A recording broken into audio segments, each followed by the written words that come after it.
या भारत देशातली न भूतो न भविष्यती अशी ऐतिहासिक कर्जमाफी करून सर्वसामान्य शेतकरी बांधवांचा 7/12 कोरा करणारे सन्माननीय संघर्ष योद्धा, लोकशाहीच्या बचावासाठी या वयातही तितक्याच संघर्षानं पेटून उठणारे संघर्ष योद्धा सन्माननीय शरदचंद्रजी पवार साहेब यांचं मी मनपूर्वक स्वागत करते। आणि या निमित्तानं सन्माननीय धाराशिवचे खासदार सन्माननीय ओमराजे निंबाळकर या नगरीचा ढाढ आवाज यांचंही आगमन इथं झालेलं सन्माननीय ओमराजेंचंही मी सन्मानपूर्वक स्वागत करते। आणि ज्यांच्या प्रचारार्थ या जाहीर प्रचार सभेला आपण सुरुवात करतोय असे आपल्या सर्वांचे या भागाचे फिक्स आमदार सन्माननीय राहुल भैया मोटे साहेब, जोरदार टाळ्यांनी आपण राहुल भैया मोटे साहेबांचं स्वागत इथे करूयात। आणि भैयांसोबत उपस्थित असलेल्या सगळ्याच महाविकास आघाडीच्या प्रेमींचं मी मनपूर्वक इथं स्वागत करते। आणि या निमित्तानं उपस्थित असलेल्या सगळ्या मान्यवरांचं मी स्वागत करताना विनंती करते, सन्माननीय उद्धव बाळासाहेब ठाकरे गटाचे जिल्हा प्रमुख सन्माननीय रणजितजी ज्ञानेश्वर पाटील साहेब यांनी या प्रसंगी आपलं मनोगत इथं व्यक्त करावं। सन्माननीय महाराजांना विनंती, आपण कृपया या ठिकाणी करावं। या निमित्तानं आता सन्माननीय रणजितजी ज्ञानेश्वर पाटील साहेब यांचं मी मनपूर्वक इथं स्वागत करते। याचबरोबर या निमित्तानं मंचावरती उपस्थित असलेले आजच्या या कार्यक्रमाप्रसंगी सर्वच मान्यवरांचं मी इथं स्वागत करताना महाविकास आघाडीच्या या अधिकृत उमेदवारांच्या प्रचारार्थ या जाहीर प्रचार सभेला इथं ओमराजे निंबाळकर साहेब, सन्माननीय या भागाचे फिक्स आमदार सन्माननीय राहुल भैया मोटे साहेब आणि जिल्हा प्रमुख सन्माननीय रणजितजी पाटील साहेब, आपण तिघांनीही सन्माननीय शरदचंद्रजी पवार साहेब यांचं स्वागत, त्यांचा यथोचित सन्मान या कार्यक्रमाप्रसंगी या ठिकाणी करावं अशी मी त्यांना विनंती करते। सर्वसामान्य शेतकरी बांधवांच्या मनगटामध्ये बळ देणारे, ज्या मातीत एक दाणा टाकला की त्याचे 1000 दाणे उगवण्याची हिंमत शेतकरी बांधवांच्या मनगटात आहे। आणि अशा मनगटामध्ये नेहमीच बळ देणारे या देशाचे जाणते राजे, भारताच्या इतिहासातली सगळ्यात मोठी कर्जमाफी करून शेतकरी बांधवांचा 7/12 कोरा करणारे संघर्ष योद्धा आदरणीय शरदचंद्रजी पवार साहेब, जोरदार टाळ्यांच्या गजरात आदरणीय पवार साहेबांचं स्वागत इथे आपण करूयात। आणि या निमित्तानं मी उपस्थित असलेले सन्माननीय शरदचंद्रजी पवार साहेबांसोबत खासदार ओमराजे निंबाळकर साहेब यांचंही मनपूर्वक स्वागत करते। याच निमित्तानं उपस्थित असलेल्या मंचावरील सगळ्याच मान्यवरांचंही मी पुन्हा एकदा सन्माननीय महाराष्ट्र राज्याची मुलूक मैदानी तोफ कराळे सर यांचंही आगमन झालंय। कराळे सरांचंही स्वागत या निमित्तानं कार्यक्रमाच्या संयोजन समितीच्या वतीनं या ठिकाणी संपन्न होतोय। मंचावरती राष्ट्रवादी युवक काँग्रेस पार्टी धाराशिव जिल्ह्याच्या वतीनं आदरणीय शेखरजी घोडके साहेब आणि त्यांची सर्व टीम यांच्या वतीनं या ठिकाणी आदरणीय पवार साहेब यांचा सन्मान होतोय। सन्माननीय पवार साहेबांचं स्वागत या ठिकाणी होतंय। आणि आपल्या सर्वांना मी विनंती करते, खास आपल्या सर्वांना भेटीसाठी उपस्थित असलेले या भागातल्या मुजूरशाहीला, या भागातल्या हुकुमशाहीला मोडीत काढण्यासाठी आणि महाराष्ट्राला भिकेला लावतो असं सांगणाऱ्यांना त्याची अवकात दाखवण्यासाठी सन्माननीय शरद पवार साहेब या ठिकाणी आवर्जून उपस्थित आहेत। आणि अशा आपल्या या लाडक्या नेत्यांचं स्वागत आपण करतोय।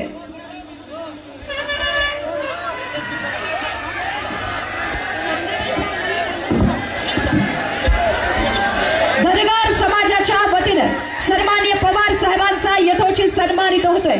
अॅडव्होकेट हनुमंतजी वाघमोडे, अॅडव्होकेट सुधीश देवकते, सन्माननीय पप्पा काळे सरपंच ढगपिंपरी, धनंजय हांडे, गडदेदेव, भारतजी डावकले आणि संतोषजी भिसे या सगळ्यांच्या वतीनं सन्माननीय पवार साहेबांचा सन्मान संपूर्ण धनगर समाजाच्या वतीनं इथं संपन्न होतोय। सन्माननीय साहेबांना विनंती आहे, त्यांनी आपला हा सन्मान या ठिकाणी स्वीकारावा। महाविकास आघाडीचे या भागाचे अधिकृत उमेदवार सन्माननीय राहुल भैया मोटे साहेब आणि आजच्या या कार्यक्रमाप्रसंगी या जाहीर प्रचार सभेला संबोधित करण्यासाठी आलेल्या सगळ्याच मान्यवरांचं मी पुन्हा एकदा स्वागत करताना या कार्यक्रमाची सुरुवात आपण मनोगतानं करणार आहोत। मी विनंती करते, श्री कराळे सरांनी या प्रसंगी आपलं मनोगत इथं सुरू करावं आणि आपल्या या सभेलाही सुरुवात करावी। मी विनंती करते, कराळे सर यांनी सुरुवात करावी।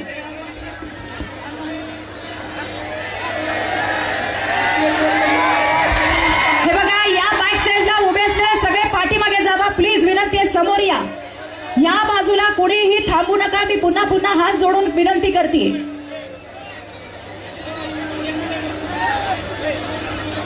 कराळे सर बोलणार आहेत त्याच्या अगोदर कैलासवासी ज्ञानेश्वर तात्या पाटील यांच्या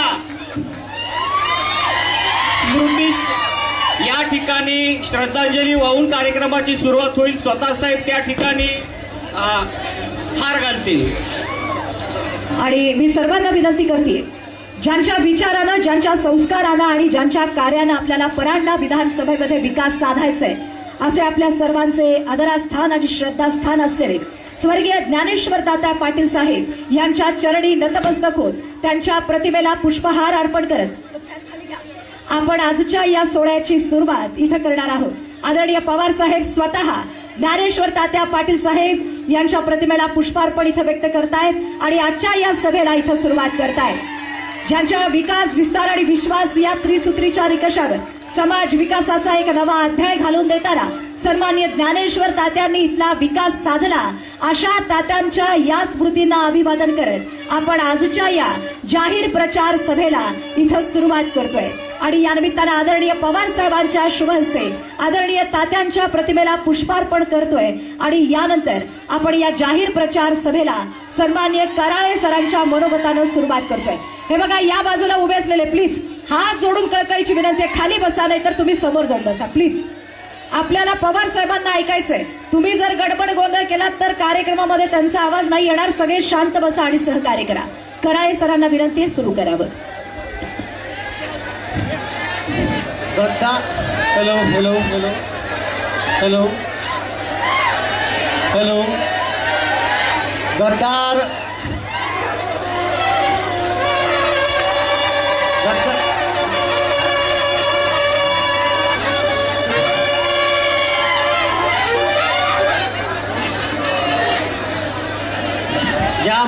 ज्या माय माऊलीच्या उदरात या स्वराज्याचा सूर्य जन्मला, अशा राजमाता राष्ट्रमाता जिजाऊ, स्वराज्याचे संस्थापक छत्रपती शिवाजी महाराज.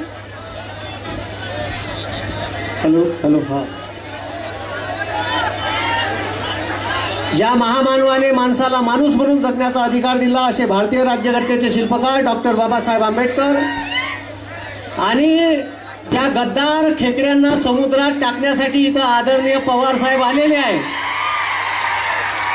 जे गद्दार सुरत मार्ग गुवाहाटी गेले आणि गोवा मार्ग येऊन सरकार स्थापन केलं आणि त्यांना त्यांची जागा दाखवण्यासाठी आदरणीय पवार साहेब राहुल भैयांच्या प्रचारार्थ इथे आलेले आहेत. त्यासोबत आपल्या मतदारसंघाचे आदरणीय खासदार ओमराजे निंबाळकर आणि तुम्हा सर्व तमाम इथे जमलेले महाविकास आघाडीचे नेते, पदाधिकारी आणि जमलेल्या सर्व जनतेला मी आदरपूर्वक नमस्कार करतो.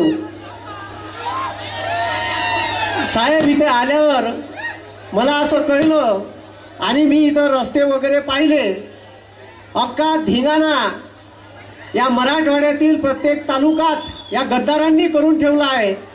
आणि स्वतः आरोग्य मंत्री असून एकही दवाखाना इथं आणला नाही असे इथले स्थानिक लोक सांगून राहिले. त्याच्यानंतर इथं राहुल भैयाच्या वडिलांनी शीना कोळेगाव प्रकल्पाची पायाभरणी केली, संगमनेरचा प्रकल्प पूर्ण केला, अनाळा उपसा सिंचन प्रकल्प केला, 33 केवीचे वीज प्रकल्प केले. या सर्वाचा फायदा आपल्या मतदारसंघात राहुल भैयाच्या माध्यमातून झाला. पण मागच्या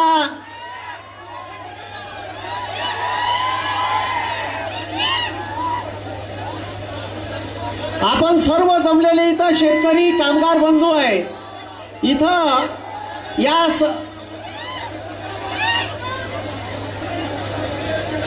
तुम्ही थोडेसे शांत बसा.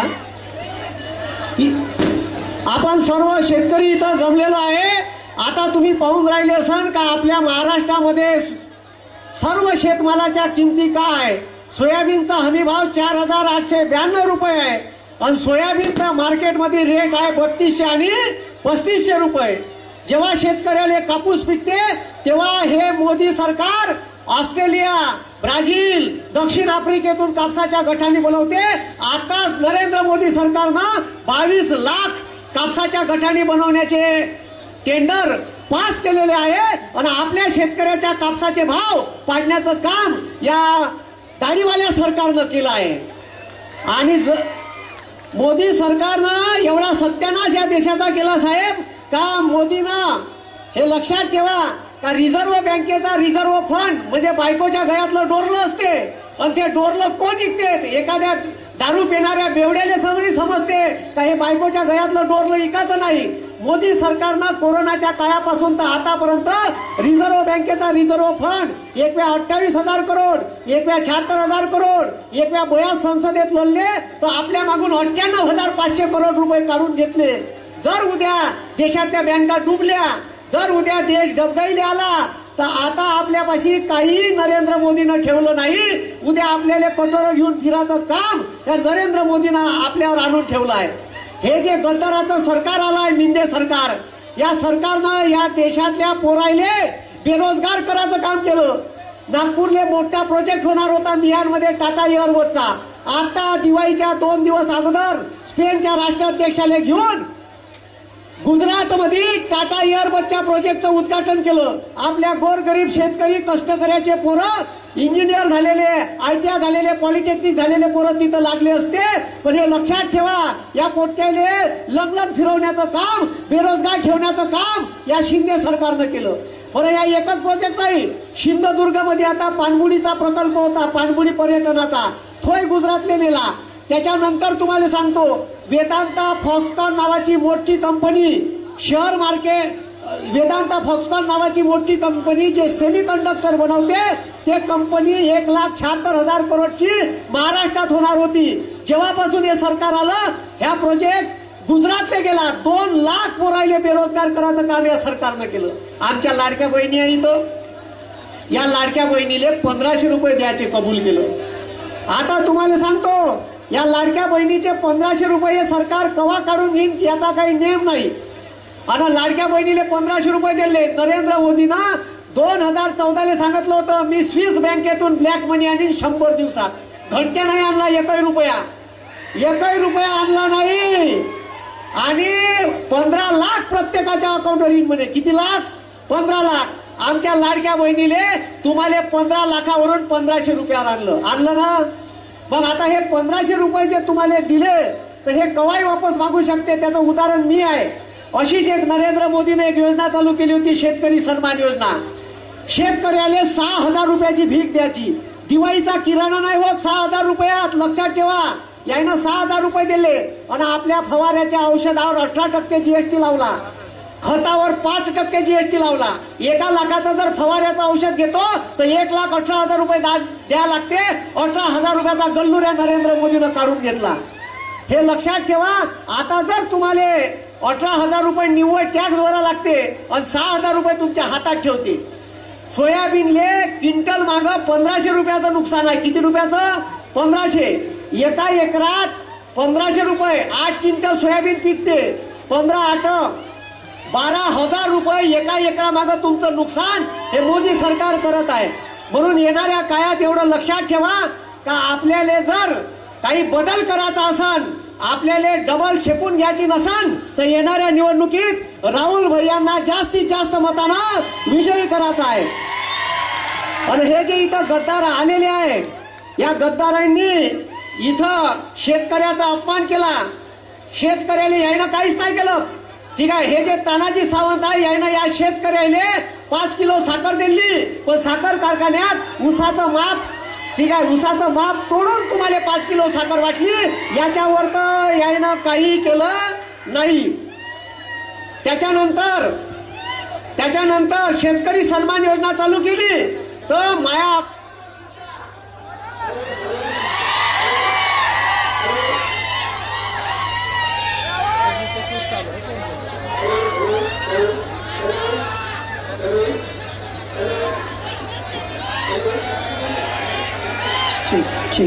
हे बघा या बाजूला धक्काबुक्की करू नका बरं का. या बाजूला साऊंड सिस्टीम आहे, वायरी आहे, तुम्हाला शॉक. शेतकरी सन्मान योजना जे लागू केली वरून आदेश होते तलाट्याले, बरोबर निवडणुकीच्या अगोदर चालू केली.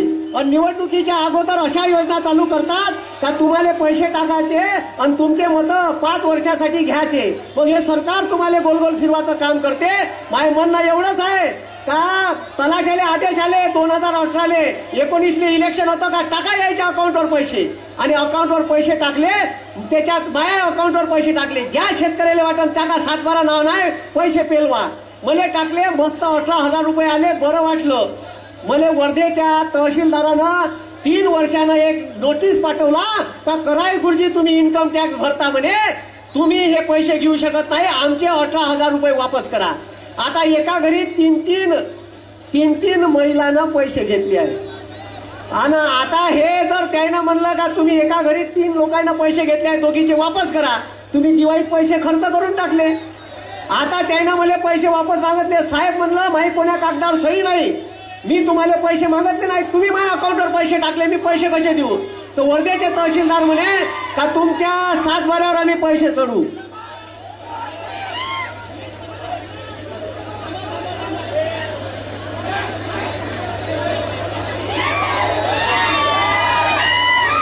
तर माझं म्हणणं एवढंच आहे का येणाऱ्या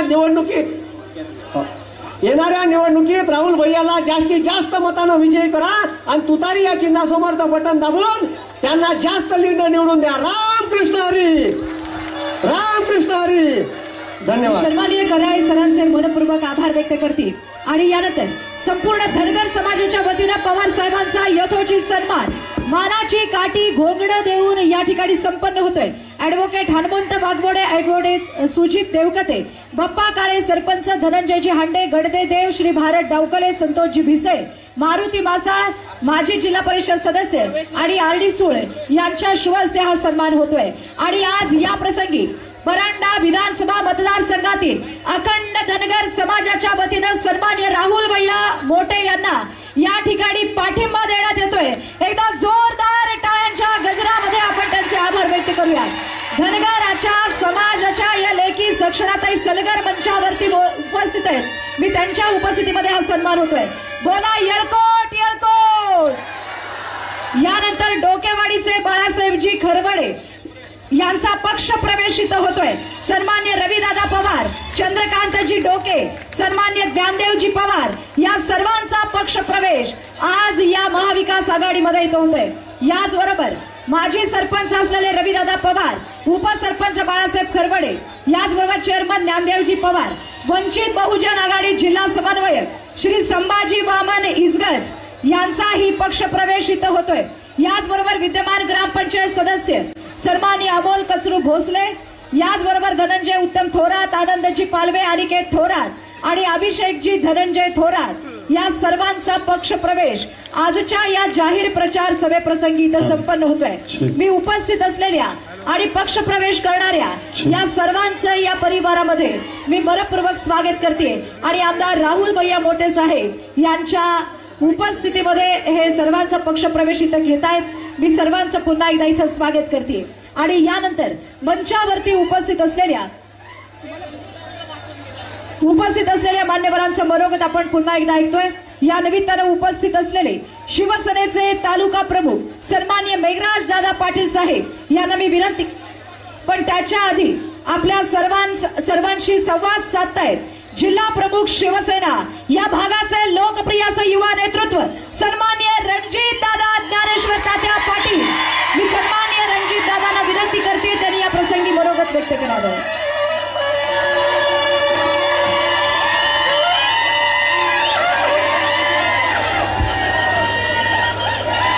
हिंदुहृदय सम्राट शिवसेना प्रमुख सन्माननीय बाळासाहेबजी ठाकरे व आदरणीय ज्ञानेश्वर तात्यांच्या पवित्र स्मृतीस अभिवादन करतो.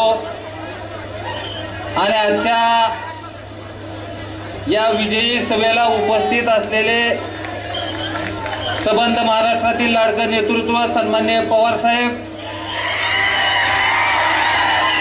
या धाराशिव जिल्ह्याचे लोकप्रिय खासदार सन्माननीय ओमदादा निंबाळकर साहेब व इथं उपस्थित असलेले ज्यांना विधानसभेमध्ये चौथ्यांदा आपल्याला पाठवायची संधी आहे असे आदरणीय सन्माननीय राहुलभाई मोटे साहेब, व इथं उपस्थित असलेले सर्वांनी सन्माननीय सर्व महाविकास आघाडीतील पदाधिकारीगण,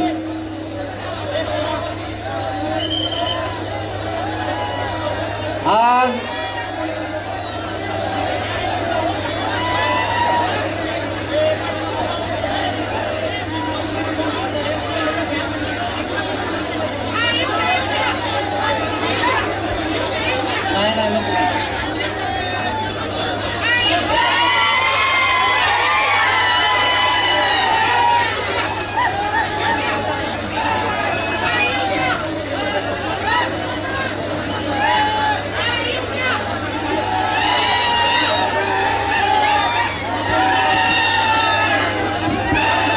लक्षात घ्या, पवार साहेबांना प्रोटोकॉल असल्यामुळं तुम्ही इथं येऊ शकणार नाही. तर आहे तिथूनच शांतपणे ऐका, गोंधळ करू नका, शांत चित्तानं ऐका. तर या ठिकाणी सन्माननीय पक्षप्रमुख उद्धवजी ठाकरे साहेबांनी उमेदवारी जाहीर केल्यानंतर त्याच्या 2 दिवसानंतरच सन्माननीय राहुलभाई यांची उमेदवारी या ठिकाणी जाहीर झाली होती. परंतु जो काही एक 3-4 दिवसाचा कालावधी त्याच्यामध्ये गेल्यानंतर आमची बैठक झाली आणि त्या बैठकीत आम्ही तो सर्वस्वी निर्णय जो आहे तो पक्षश्रेष्ठीवरती सोडून दिला. कारण की गेल्या 4 तारखेला मला 2:20 सन्माननीय उद्धवजी ठाकरे साहेबांचा फोन आला आणि सांगितलं की आपल्याला महाविकास आघाडीतून ही जागा राहुलभाई याला सुटते. परंतु त्या परिस्थितीत मी भूमकडे जात असताना मला भरपूर जणांचे फोन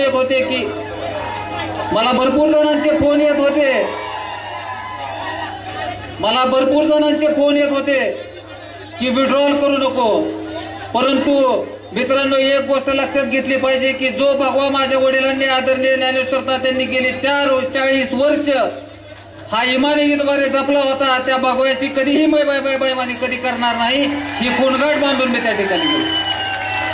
त्याच्यानंतर गेले 2 दिवस झाला असा संभ्रम होता की बाबा रणजित पाटील आता काय भूमिका घेणार.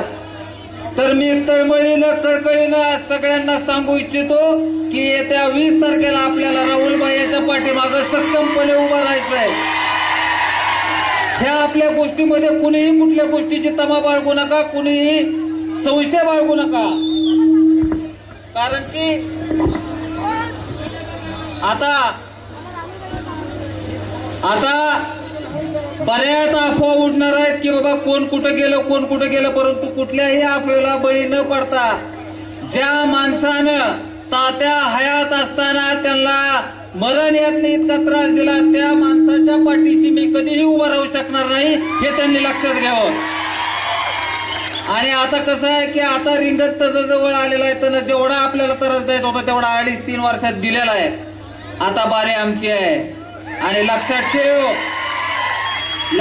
ठेव की तुझ्या नांग्या ठेसल्या बगर आम्ही इथली जनता शांत राहणार नाही, ही प्रत्येक जणांनी लक्षात घ्यायचंय. आणि ती तुमच्या गावात येईल, तुम्हाला सांगल की बाबा मी 2,000 कोटीचा निधी आणला, मी 5,000 कोटीचा निधी आणला. त्याला एकच प्रश्न विचारायचा की बाबा तुम्ही जो निधी आणला त्यातलं एक तरी काम आम्हाला पूर्ण असं दाखवा की ते एकही काम. आज आता साहेबांबरोबर गाडीत येत असताना गाडीत सुद्धा चर्चा झाली की बाबा साहेब सुद्धा म्हणले की बाबा ही रस्त्याची परिस्थिती किती भयानक आहे. साहेब म्हणलं इथली परिस्थिती सोडा, संबंध तालुक्यामधली रस्त्याची परिस्थिती अशी आहे आणि ह्या तालुक्यातला मंत्री असं म्हणतो की आम्हाला रस्त्याची गरज नाही. म्हणजे इतक्या विचित्र पद्धतीचं वागणं, विचित्र पद्धतीचं बोलणं. आणि जसा नेता तसे त्याचे कार्यकर्ते. मी साहेब तुम्हाला आवर्जून सांगू इच्छितो की काल एक आपले काँग्रेस आयचे तालुकाध्यक्ष नुरुद्दीन चौधरी यांच्या घरावरती ते उपस्थित नसताना इथल्या तालुक्यातील शहरातील एका पुढाऱ्याकडून हल्ला करण्यात आला. कशामुळे हल्ला करण्यात आला तर त्याच्या बाबतीत त्यांनी वक्तव्य केलं, आता मी तुला सुट्टी देणार नाही, तू माझ्या अंगावर ये, मी तुला शिंगावर घेतल्या बघा राहणार नाही. कारण की ही लढाई जी आहे ती आता आपण सर्व शिवसैनिकाला माझी कळकळीची विनंती आहे की आपण ज्या पद्धतीनं मी उमेदवार आहे असं समजून तुम्ही काम करणार होतात त्याच्यापेक्षा जास्त मतदान आपल्याला आदरणीय राहुलभाईला मोठ्यांना करायचंय. कारण की लक्षात घ्या, ही गेली आपण 5 वर्ष झालं घोकत आलेलो आहे की ही माड्याचं पार्सल माड्याला पाठवायचं. त्याच्यामुळं ही माड्याचं पार्सल आपण जवळ माड्याला पाठवित नाही आणि असा हाबाडा देऊन पाठवायचं की पुन्हा हानवेकरतच इकडे यायची तलप नाही झाली पाहिजे. आणि येत्या 20 तारखेला बोलणारी मंडळी अजून बरेच आहेत. पवार साहेबांसमोर मी जास्त बोलणं उचित ठरणार नाही. त्याच्यामुळं कुठलाही संभ्रम मनात न बाळगता, कुठल्याही आमिषाला बळी न पडता येत्या 20 तारखेला आपलं चिन्ह काय आहे? काय चिन्ह आहे आपलं? येत्या 20 तारखेला कुठल्याही आमिषाला बळी न पडता 4 नंबरच्या अनुक्रमांकाचं बटन सन्माननीय राहुलभाई मोठे साहेबांचं आहे. त्या तुतारी समोरचं बटन दाबून 23 तारखेला ह्या खेकड्याला बुक्का लावल्याबगर तुम्ही शांत राहू नका एवढी तुम्हाला विनंती करतो आणि इथं थांबतो. जय हिंद, जय महाराष्ट्र. गद्दारांना अवकात दाखवणारं भाषण सन्माननीय रणजित दादांनी दिलं, त्यांचे आभार. आणि या भागाचे फिक्स आमदार सन्माननीय राहुल भैया मोठे साहेब, जोरदार टाळ्यांच्या गजरात आपण इथे पाठबळ देऊया. आजच्या कार्यक्रमाचे अध्यक्ष, आपल्या सर्वांचे मार्गदर्शक आदरणीय शरदचंद्रजी पवार साहेब, या कार्यक्रमाला उपस्थित असणारे, ज्यांना समोरच्या जनतेनं 81,000 निवडून दिलं ते ओमराजे निंबाळकर साहेब, रणजितदादा पाटील साहेब, काँग्रेसचे वाघमोडे साहेब, मंचकावर असणारे राष्ट्रवादी काँग्रेस, शिवसेना आणि काँग्रेसचे सर्व नेते मंडळी, वेळ खूप झालेला आहे. जास्त वेळ मी आपला या ठिकाणी घेणार आहे. साहेब एका दिवसात 5-5 सभा घेत आहेत. आपल्याला त्यांचं मनोगत या ठिकाणी ऐकायचंय, परंतु एक शिस्त आपण या ठिकाणी पाळणं गरजेचं आहे की साहेब काय बोलतायत ते ऐकण्यासाठी आपण शांत राहणं गरजेचं आहे. डावीकडं आणि उजवीकडच्या तरुणांचा उत्साह आहे, त्याच्याबद्दल मला आदर आहे, परंतु आपण एकही शब्द न बोलता फक्त साहेबांचं भाषण आपल्याला ऐकायचंय, ओमदादाचं भाषण ऐकायचंय. शांततेत थोडं घ्या. आपली सभा माझ्यानंतर ओमदादा बोलणार आहेत आणि नंतर साहेब बोलणार आहेत. अर्धा तासाच्या नंतर ही सभा संपणार आहे. फक्त शांत बसून आपण घ्या, कारण साहेबांनी मला आदेश दिलेला आहे की बाबा शांततेत सभा झालं म्हणजे शेवटच्या माणसापर्यंत सुद्धा ऐकू जाणार आहे. सुरुवातीला या कार्यक्रमाच्या माध्यमातून मी रणजितदादा पाटील यांचं मनपूर्वक आभार मानतो की त्यांनी त्यांच्या पक्षाचा एबी फॉर्म मिळाला असताना सुद्धा शेवटच्या 3 मिनिटांमध्ये त्यांनी फॉर्म काढला आणि पक्षनिष्ठा काय असते हे दाखवून दिलं. ओमदादांनी आम्हाला त्यांना बोलवलं. भविष्यामध्ये राष्ट्रवादी काँग्रेस, शिवसेना आणि काँग्रेस कशा पद्धतीनं वाटचाल करणार ह्याच्याबद्दलची मीटिंग आमची त्या ठिकाणी झाली आणि रणजितदादाला सुद्धा पक्षनिष्ठेबद्दल भविष्यामध्ये त्यांचे नेते मंडळी योग्य तो नाही दिल्याशिवाय राहणार नाहीत ही खात्री ओमदादांनी या ठिकाणी आपल्याला दिलेली आहे. आपल्या मतदारसंघाचा सर्वात महत्वाचा प्रश्न आहे तो पाण्याचा. मागच्या 15 वर्षाच्या कालावधीमध्ये आदरणीय पवार साहेबांच्या माध्यमातून, माझे वडील कैलासवासी महारुद्र बोटे बाप्पा यांच्या माध्यमातून सीना कोळेगाव धरणाचं भूमिपूजन झालं आणि मी आमदार असताना त्या ठिकाणी जलपूजनाचा कार्यक्रम घेतला. अशी अनेक साठवण तलाव आपल्या मतदारसंघामध्ये आपण केलीत, अनेक एमईसीबा केलेल्या आहेत आणि म्हणून सिंचन क्षेत्र आपलं या ठिकाणी वाढलेलं आहे. मधल्या कालावधीमध्ये ज्ञानेश्वर तात्या पाटील होते, त्यांच्या कालावधीमध्ये काही सिंचन क्षेत्र झालं. मतदारसंघातल्या सर्व नेत्या मंडळीच्या सहकार्यामुळे सिंचन क्षेत्र आपलं वाढलेलं आहे आणि आज ऊसाचं पेमेंट वर्षाला 500 कोटी रुपये आपल्या मतदारसंघात येतात.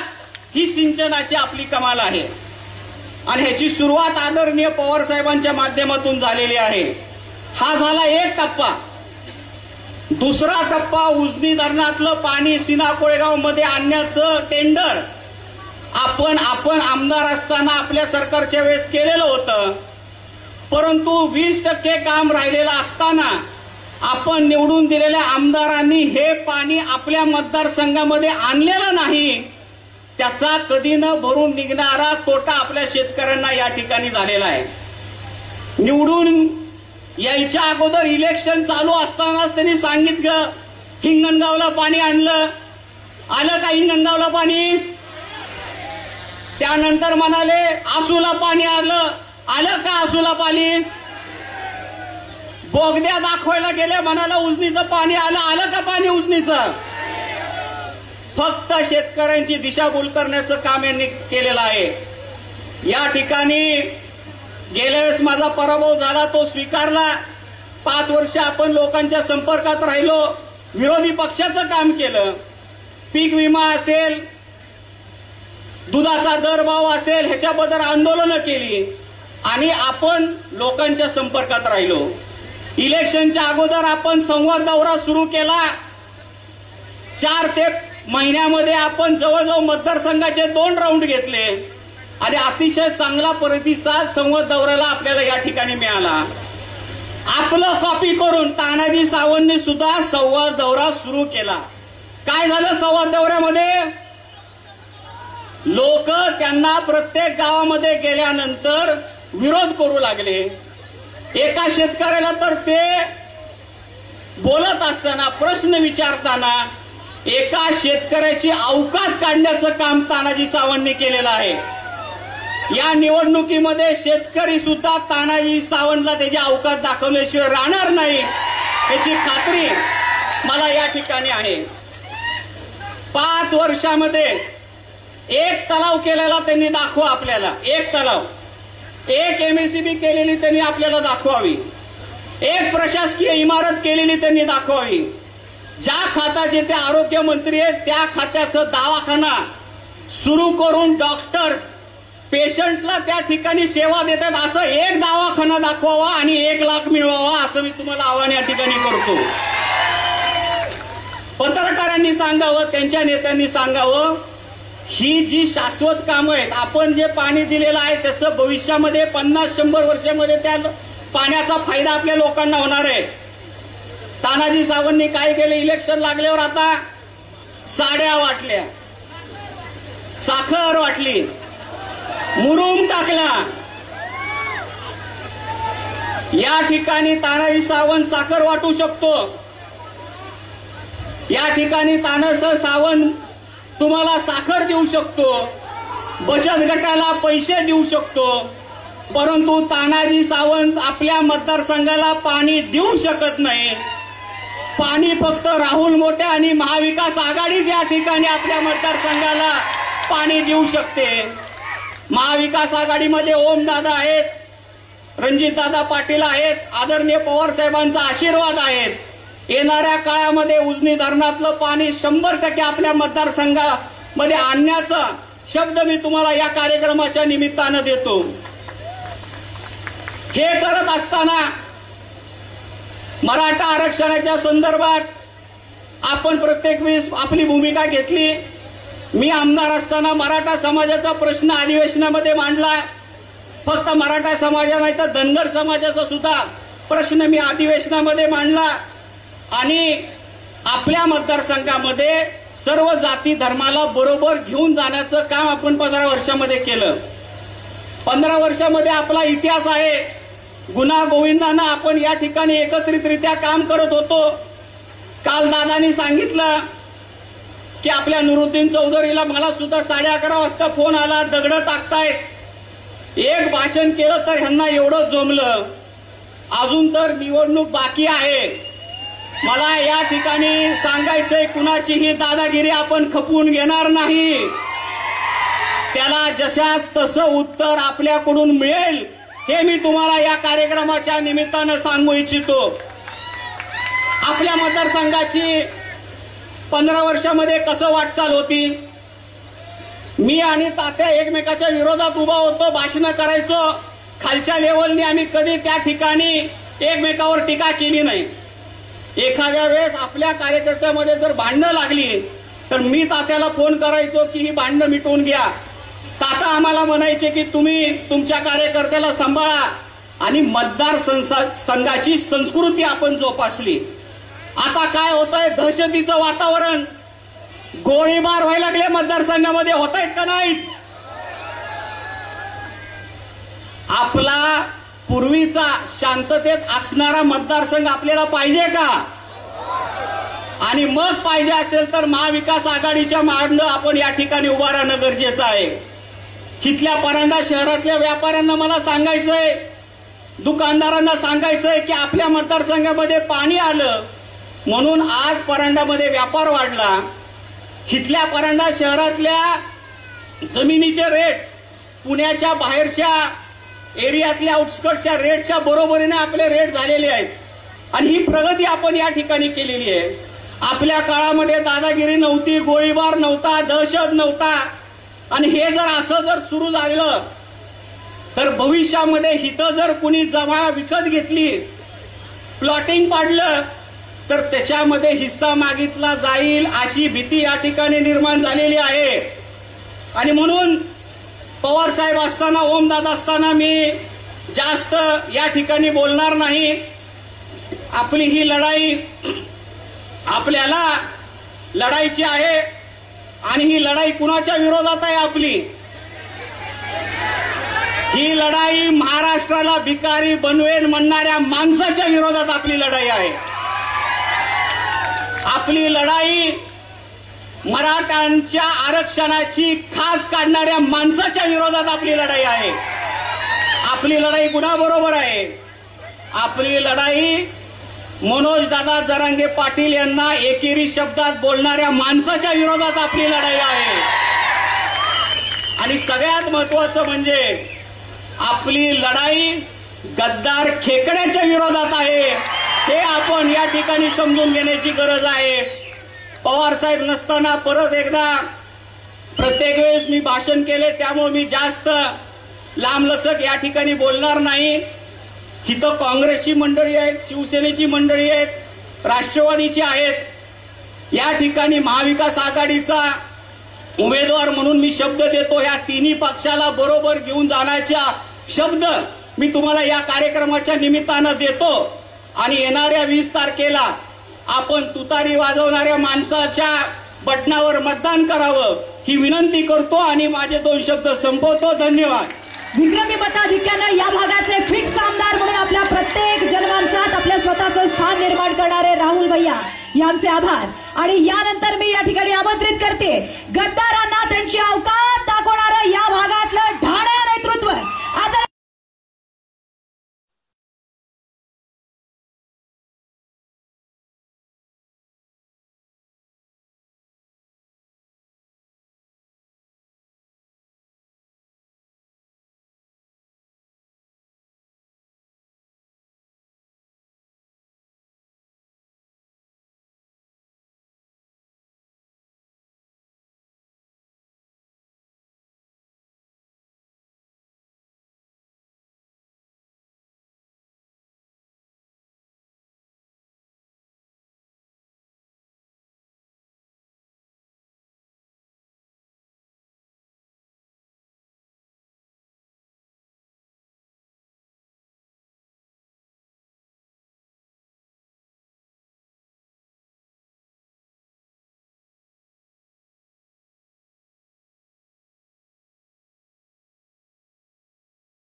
आणि स्वतःची तत्व, स्वतःचे विचार, किती जरी मोठा संघर्ष करायची वेळ आली तरी वयाच्या ह्या वयात सुद्धा ते विचार सोडायचे नाहीत.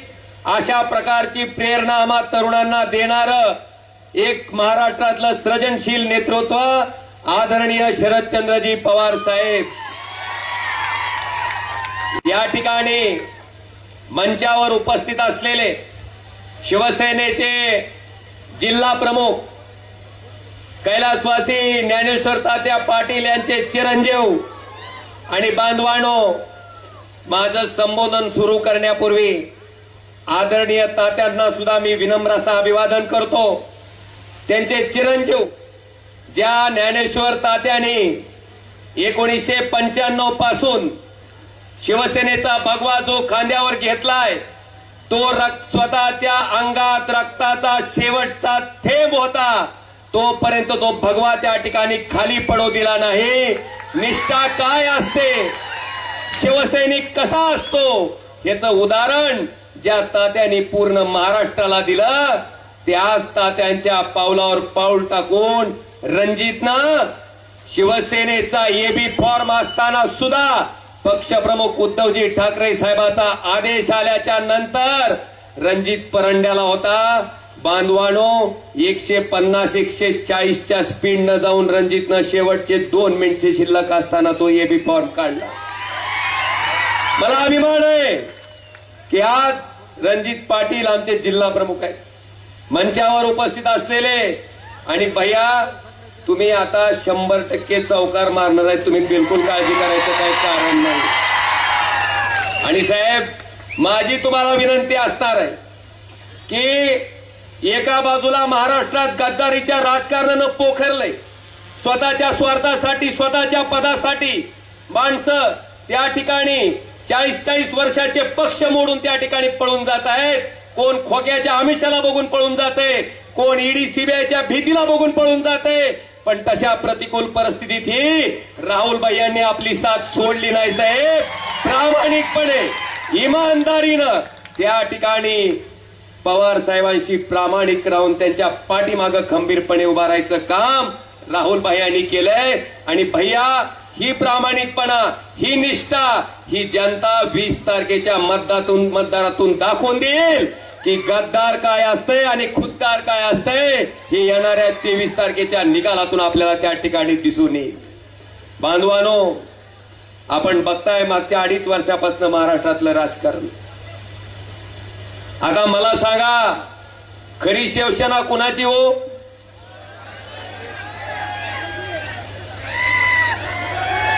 का काल 1 फुल आणि 2 हात? आणि म्हणून, आणि खरं म्हणजे साहेब, काल का परवा सभा झाली, बघितली का नाही साहेब? मोदींच्या सभेत टेलिप्रॉम्प्टर असते, आम्ही बघितलं होतं.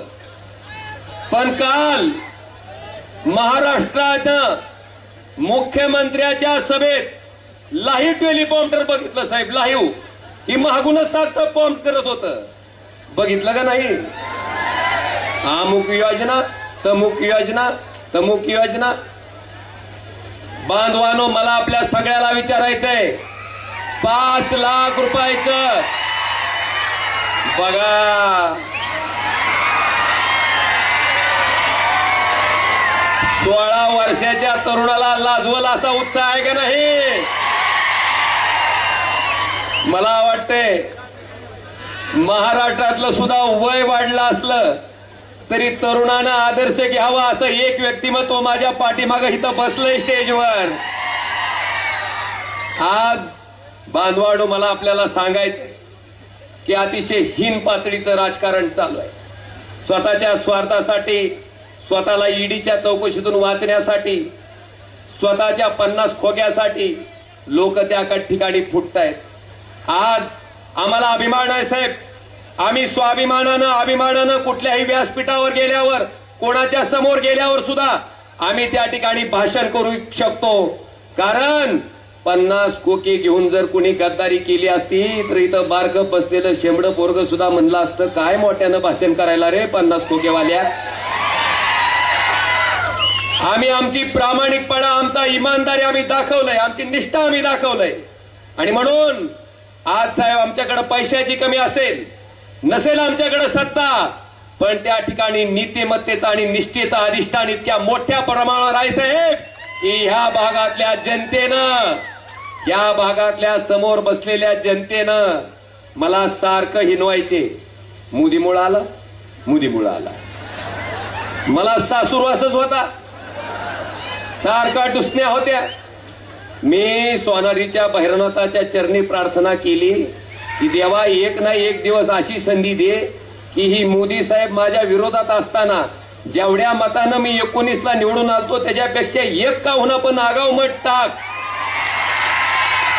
आणि गंमत अशी साहेब आता त्या झालेल्या लोकसभेच्या निवडणुकीत अगदी पहाडासारखे उद्धवजी आपण त्या ठिकाणी माझ्या पाठीमागे उभे होतात. अशा वयातही माझ्यासाठी आपण तुळजापूरला त्या ठिकाणी सभा घेतली आणि इथली जनता आता मोदी बी त्यांच्याकडं, एक फुल दोन हात त्यांच्याकडंच. ह्या मतदारसंघामधले 6 पैकी 5 आमदार त्यांच्याकडंच, सत्तेची ताकद त्यांच्याकडंच, पैशाची ताकद त्यांच्याकडंच. आले का नाहीत बांधवानो गावगाव पैसे? 10-10, 20-20 लाख रुपये मतं खरेदी करण्यासाठी पाठवले. मला देशाचे पंतप्रधान नरेंद्र मोदी साहेबांना विचारायचंय की साहेब तुम्ही म्हणता ना खाऊंगा ना खाणे दूंगा, मग माझ्या लोकसभेच्या निवडणुकीत एका गावात 20-20 लाख रुपये किदरशे दूंगा. कुठून आले? आभाळातून पडले का जमिनीतून आले? हा प्रश्न मला वाटतंय सामान्य माणसानं त्यांना विचारणं गरजेचं आहे. इतकी प्रतिकूल परिस्थिती असताना, संघर्ष असताना सुद्धा इथल्या सामान्य माणसानं आपल्या सगळ्याच्या आशीर्वादानं तळ हाताच्या फोडाप्रमाणे या ओमराजेला सांभाळलं. आणि साहेब या महाराष्ट्रामध्ये जी लोक मला म्हणायची मोदीमुळे आला त्या नरेंद्र मोदी साहेबापेक्षा दुप्पट मतानं मला देशाच्या लोकसभेत पाठवायचं काम या 72 जनतेनं केलं. महाराष्ट्रात क्रमांक 2चं मताधिक्य मला आहे साहेब. तसं तर 1च नंबरचा आला असतं, पण आपल्या पुढं काय केलं?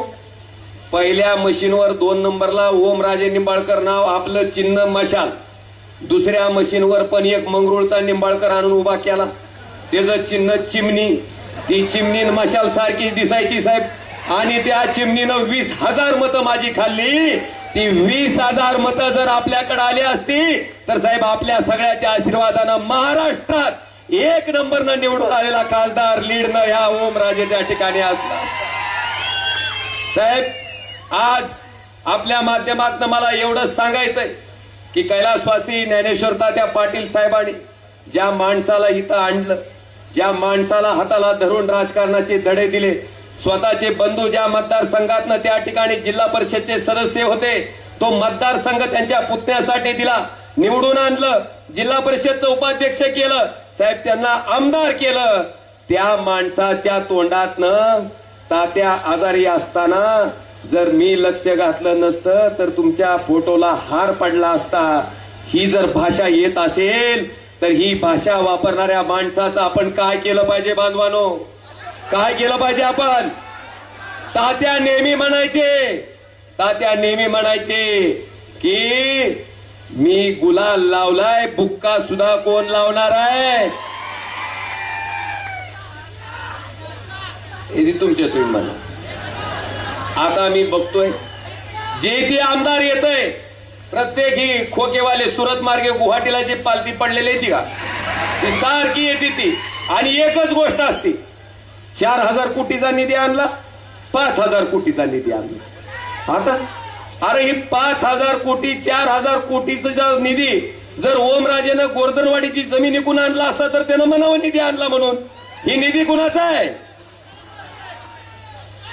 10 रुपयाचं साबण घ्यायचं म्हणलं तर 1 रुपया 80 पैसे जीएसटी आहे. 100 रुपयाचं शॅम्पू घ्यायचा म्हणलं तर 18 रुपये जीएसटी आहे. अंडरपॅन्ट चेडी घ्यायची म्हणलं तर जीएसटी आहे. माणूस वर गेल्यावर पोहोचवायच्या सामानावर सुद्धा जीएसटी आहे. तुमच्या कष्टाचे टॅक्सचे पैसे तुम्ही आम्हाला आमदार केलं, तुम्ही आम्हाला खासदार केलं, तुम्ही आमचं सरकार बनवलं, म्हणून अधिकार आले, म्हणून तुमच्यासाठी खर्च केले. तर बांधवानो ह्याच्यात उपकाराची भाषा पाहिजे का कर्तव्याची? ओमराजेनं कधीही कुठल्या कार्यक्रमाचं उद्घाटन केलं नाही, कारण तुम्ही खासदार केलं म्हणून अधिकार आला. जर नसतं केलं तर कुठून केलं असतं? पण मी बघतोय साहेब 5,000 कोटी 5,000 कोटी. साहेब आता आपण आल्यापासून बघताय परंडा शहरात फिरताय, सगळ्या तालुक्यात भूम परंडा वाशीमध्ये अशीच परिस्थिती आहे की गाडीत माणूस बसला की गाडीचा ड्रायव्हर मला म्हणायला लागला, काय म्हणायला लागला, गाडी सारखी अशी करते म्हणले, कमळाबाई कमळाबाई कमळाबाई कमळाबाई. अरे म्हणलं अशी का करते रे गाडी ही? नाही नाही दादा म्हणले, ही 5,000 कोटीचा विकास जी गरधाडात लपलाय ती खालून सारखा झटके द्यायला लागलाय म्हणला. काय विकास, आहार विकास. मला वाटतंय डोळ्यानं दिसतंय, बघितलंय आपण. जी कुठली कामं झाली बांधवानो, नगर पार्टी फाट्याच्या रस्त्याचं काम महाविकास आघाडीचं सरकार असताना त्या ठिकाणी झालंय. इकडचं काम सुद्धा महाविकास आघाडीचं सरकार असताना झालंय. त्याच्यानंतर निस्ता आम्ही कोटीच्या कोटी उड्डाणं, कोटीच्या कोटी घोषणा ऐकतोय. प्रत्यक्षात जमिनीवर मात्र 1 पैशाचाही विकास त्या ठिकाणी झालेला त्यात दिसत नाही. बांधवानो, मला आवर्जून या ठिकाणी सांगायचंय की पवार साहेब देशाचे कृषी मंत्री असताना 72,000 कोटी रुपयामध्ये देशातल्या सगळ्या शेतकऱ्याचं कर्ज माफ केलं होतं. 72,000 कोटीमध्ये. पण तुम्ही जी म्हणताव का नाही, बाई और बहिणो, ह्या पटुशांनी काय केलं माहितीये का तुम्हाला? काय केलं? 16 लाख कोटीचं 22 उद्योगपतीचं कर्ज माफ केलं. 16 लाख कोटीचं. मला सांगा, 72,000 कोटीत जर देशातल्या शेतकऱ्याचं कर्ज पूर्ण माफ होत असेल तर 16 लाख कोटीमध्ये 17 वेळेस देशातल्या शेतकऱ्याचं कर्ज माफ झालं असतं. 17 वेळेस. एकदाही केलं नाही, एकदाही केलं नाही. ह्या पद्धतीनं कार्यपद्धती असणारी ही सगळी माणसं आहेत. आता यांचा ठाव ठिकाणा वेळीच ओळखा आणि ह्या गद्दारीला गाडण्यासाठी आता तुमच्या सगळ्याची इमानदारी फार महत्वाची आहे. राहणार का नाही? कडपस्तोर. आता बघतोय साहेब 2 महिन्यापासनं दुसरी कुठली योजनाच नाही. कुठली?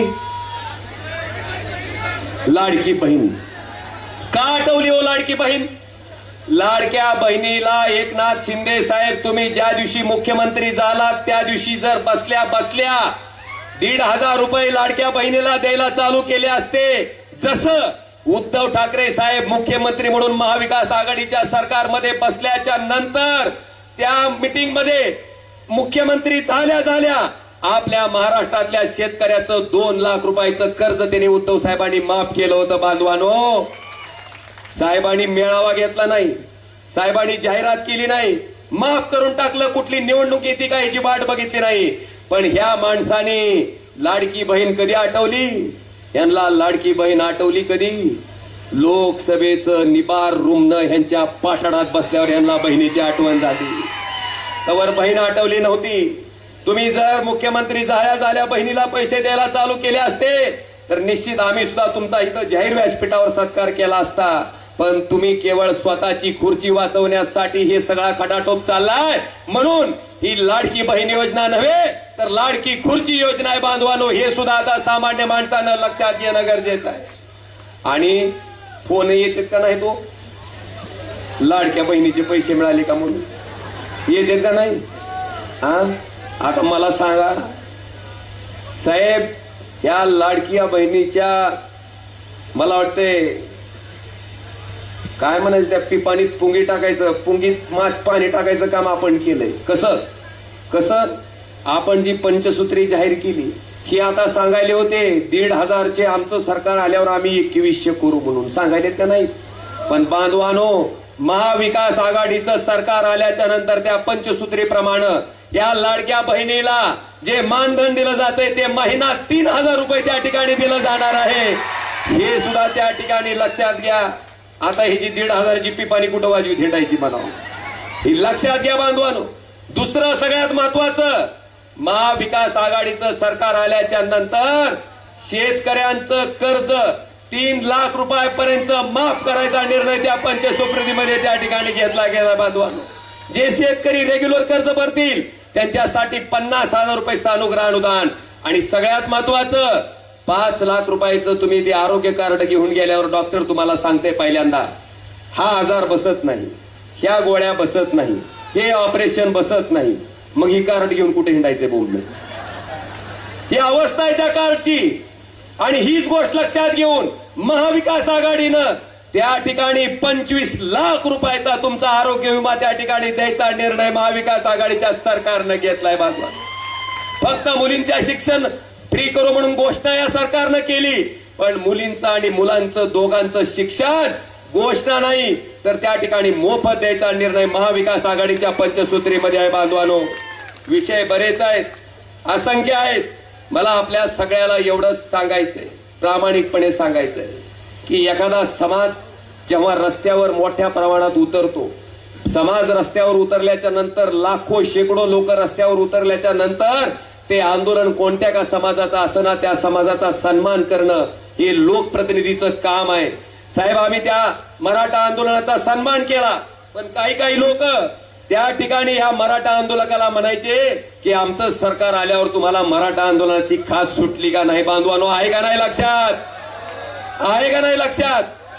धनगर समाजाचं सुद्धा तसंच फसवणूक करायचं काम या सरकारनं केलं की आमचं सरकार आल्यावर चौथ्या का तिसऱ्या कॅबिनेटला आम्ही धनगर समाजाच्या आरक्षणाच्या बाबतीतला निर्णय घेऊ. पण बांधवानो, तोही निर्णय या सरकारनं घेतला नाही. अनेक विषय आहेत, असंख्य विषय आहेत, पण मला वाटतं या सगळ्या बाबीचा विचार आता आपण सगळ्यांनी सामान्य जनतेनं करणं गरजेचं आहे. आज आपल्या सगळ्याला माझी एवढीच विनंती आहे की आता तुमच्याकडे जास्त काय, फक्त साहेब काळजी करायचं कारण नाही. परवा रणजित पाटलांचा फॉर्म भरून त्या रॅलीतून मी माघारी येत होतो. आपल्या विरोधी पक्षाच्या उमेदवाराची रॅली होती, माणसं भरपूर होती, पण मला सांगा अर्धा किलोमीटर त्या माणसातनं मी येत होतो. एका तरी माणसानं मला बोलावं. माणसं जणू नजरेत मला सांगत होती, दादा 20 तारखेपासून काय हात धुवून घ्यायचंय तिची उद्या, आम्हाला 20ला आमचं मतदान तुतारीलाच आहे. अशा त्यांच्या नजरा सांगत होत्या, बोलत होते. आणि आपण बघितलंय लोकसभेला सुद्धा कोट्यावधी रुपयाचा पाऊस पडून अक्षरशः पैशाची अतिवृष्टी होती. आता पैशाची ढगफुटी होईल, पण ढगफुटी झाल्याच्या नंतर सुद्धा बांधवानो, बेमानीनं कमवलेल्या पैशाला बेमानी करणं जगातली सगळ्यात मोठी इमानदारी असते. हे मात्र पक्क लक्षात ठेवा. साहेब, खरंच या तालुक्याचे मानावे तेवढे आभार कमी आहेत, मानावे तेवढे ऋण कमी आहेत. या तालुक्यानं माझ्या लोकसभेमध्ये बोमपरांडा वाशी विधानसभा मतदारसंघानं 81,000 मताची लीड या ओमराजेच्या पाठीमागे दिली. बांधवानो, त्यावेळेस मी उभा होतो. आज माझी सगळ्या शिवसैनिकांना कळकळीची विनंती आहे, राहुल भैयांनी स्वतः उमेदवार आहे समजून, रणजितनं ज्ञानेश्वर तात्यांनी स्वतः उमेदवार आहे समजून त्या ठिकाणी ह्या ओमराजेला 81,000 मताचं मताधिक्य देण्यासाठी दिवस रात्र मेहनत घेऊन परिश्रम घेतले होते. आता वेळ आपली आहे बांधवानो, ही गद्दारी काढण्यासाठी, ही गद्दारीची कीड काढण्यासाठी उद्याच्या येणाऱ्या 19 तारखेला आपल्याला सगळ्याला मतदान करायचंय. मी तपाशीत असतो सारखं, मला माहिती आहे 20 आहे ती. म्हणलं पण भाषण आपलं पार जोशात यायला लागले, खरंच ऐकायली ती का नाही ते बघावं लागतंय तपासून. माईकची बी टेस्टिंग होऊन जाते कडप असतोच्या. मी 19 म्हणल्या खाट दिशी उत्तर आलं तुमचं काय आहे, म्हणजे तारीख पक्की लक्षात आहे तुमच्या. म्हणून बांधवानो, येणाऱ्या 20 तारखेला हिथं बी गोळ घातलाय बरं का जरा. एक मशीन आहे, त्या मशीनच्या 4थ्या नंबरला त्या ठिकाणी राहुल भैया मोठे यांचं नाव आहे, बरोबर आहे. त्या मशीनच्या पुढं भैयांचं चिन्ह कुठलं आहे? हा अरे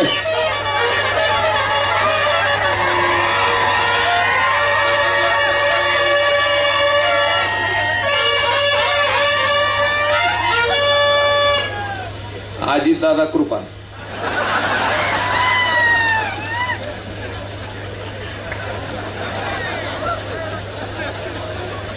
आपलं चिन्ह आहे तुतारी वाजवणारा माणूस. कितव्या नंबरला आहे?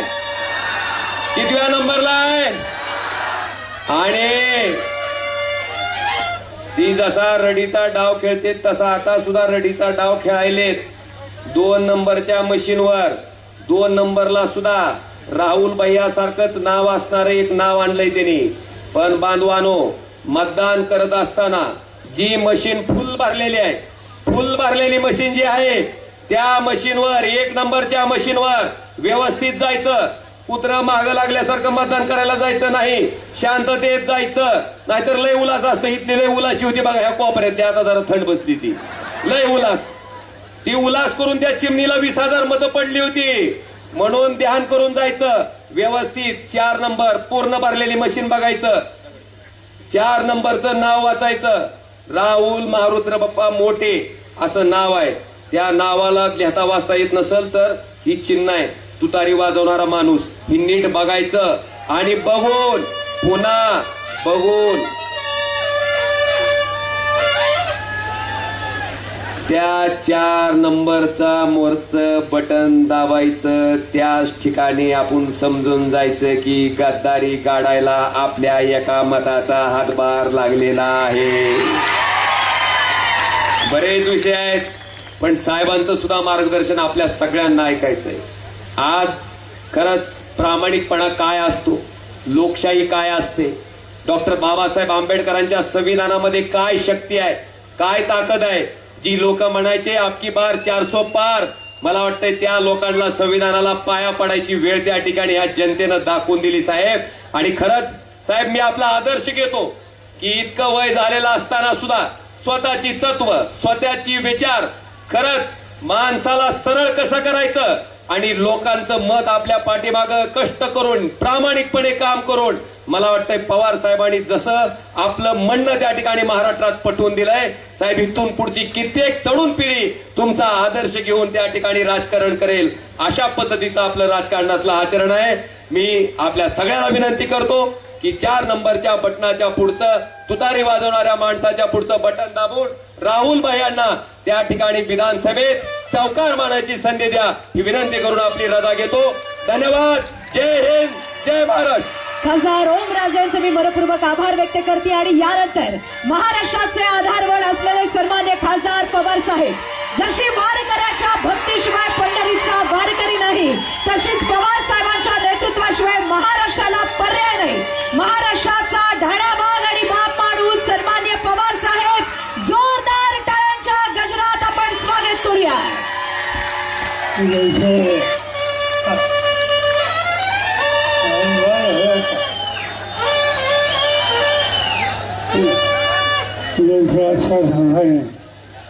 या ठिकाणी विचारायचे की लोकसभेचे तुला सगळ्यांची प्रतिनिधी खासदार ओमराजे, तुला सगळ्यांचे उमेदवार आम्ही मोठे व्यासपीठावर असलेले उद्धव ठाकरेंच्या नेतृत्वाखालच्या शिवसेनेचे सहकारी, काँग्रेस पक्षाचे सहकारी, राष्ट्रवादीचे सहकारी आणि अन्य पक्ष ज्यांचा आम्हाला पाठिंबा आहे त्या सगळ्या पक्षाचे सहकारी आणि हजारोच्या संख्येनं उन्हाळ्यामध्ये या ठिकाणी अपघात निवडणूक गेली. लोकसभेची निवडणूक 7 महिन्यांपूर्वी झाली. राज्याला 3 मोठ्या पक्षांनी विजय केला. आता महाराष्ट्राच्या विधानसभेची निवडणूक आली आणि आम्ही निकाल घेतला. हे राज्याची सत्ता ज्यांच्या हातात आहे त्याच्यापासून महाराष्ट्राचं हीच नाही आणि सत्ता त्यांच्या हाताचं काढून घेतली. सत्ता परिवर्तन करायचं, त्यांचे परिवर्तन करण्यासाठी मी स्वतः असेल, उद्धव ठाकरे असतील, राहुल गांधी असतील आणि आम्हाला सगळ्यांचे हजारो सहकारी महाराष्ट्राच्या कानाकोपऱ्यात येतोय, लोकांना सांगतोय की सत्ता बदलायची आणि त्यासाठी तुझी साथ हे लग्नाच्यासाठी वेळ बघत नाही, तुम्ही एका भाऊसाहेब बघत नाही, सत्ता बदलायची.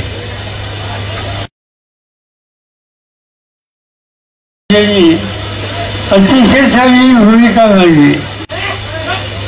पण एक गोष्ट म्हणजे मला तुमची अजिबात पटली आणि ती गोष्ट वर्षात तुम्ही असणार की या वयात सुद्धा हे मी काही म्हातारं आता एक म्हातारं दुसऱ्याच्या खाल्ल्या बसून आलत्या बघितलं होतं का? आणि त्यामुळं मी म्हातारा झालो नाही. हे सरकार बदलल्याशिवाय मी स्वस्थ बदलणार नाही. या लोकांच्या हातात सत्ता देऊन तुमच्या भ्रष्टाची स्वरूप या महाराष्ट्रात होते हे बघितल्याशिवाय मी म्हातारा होणार नाही. त्यामुळं पुन्हा सुद्धा उल्लेख करायचा नाही. 66 भाग सोडून द्या. सत्ता बदल कशासाठी आणि कोण करणार? 1 वर्षाच्या पूर्वी आम्ही दिल्लीत ठरवलं केंद्रामध्ये काही बदल करता येतील का? राहुल गांधी होते, सोनिया गांधी होत्या, मी स्वतः होते, समाजवादी पक्षाचे अध्यक्ष होते, अन्य पक्षाचे पुढारी होते. आम्ही सगळ्यांनी बसून ठरवलं की एक या देशामध्ये बदल करण्यासाठी एक आघाडी तयार करायची आणि त्या आघाडीचं नाव इंडिया आघाडी. महाराष्ट्रात नाही तर देशाच्या कानाकोपऱ्यात हिंडलं. मोदी साहेब ठिकठिकाणी सांगत होते ज्याचा उल्लेखचा खासदारांनी केला 4 सोफार त्यांना 400 जागा हव्या होत्या लोकसभेच्या. कशासाठी? या देशाची डॉक्टर बाबासाहेब आंबेडकरांनी लिहिलेली घटना ही जर बदलायची असेल त्याच्यात दुरुस्ती करायची असेल तर कमीत कमी 400 खासदारांची आवश्यकता आहे. आणि मोदींनी सांगितलं देशाला कि मुझे 400 भाग चाहिए क्योंकि संविधान में बदलाव लाना है. पण तुम्ही लोकांनी निकाल घेतला. ही संविधान ही घटना तुमच्या आयुष्यामध्ये एक प्रकारची स्थिरता देणारी आहे. तुमच्या जीवनामध्ये तुम्हाला पुढे येण्याचा रस्ता दाखवणारी आहे. आणि त्याच्याच हस्तक्षेप कोणी केला तर तुमच्यासारख्या या देशाच्या कोट्यावधी लोकांचा अधिकार हा उद्ध्वस्त होईल. आणि तो चालायचा असेल तर मोदींचं हे म्हणणं ते कधी मंजूर करून द्यायचं आहे. मतदान केलं तुम्ही लोकांनी, मोदींचं युद्ध केलं, प्रचंड मतदान केलं. या राज्यामध्ये 5 वर्षाच्या पूर्वी काँग्रेस पक्षाला 1 खासदार निवडून आमचा आला आणि आमच्या पक्षाला 4 खासदारांच्या जागा मिळवल्या.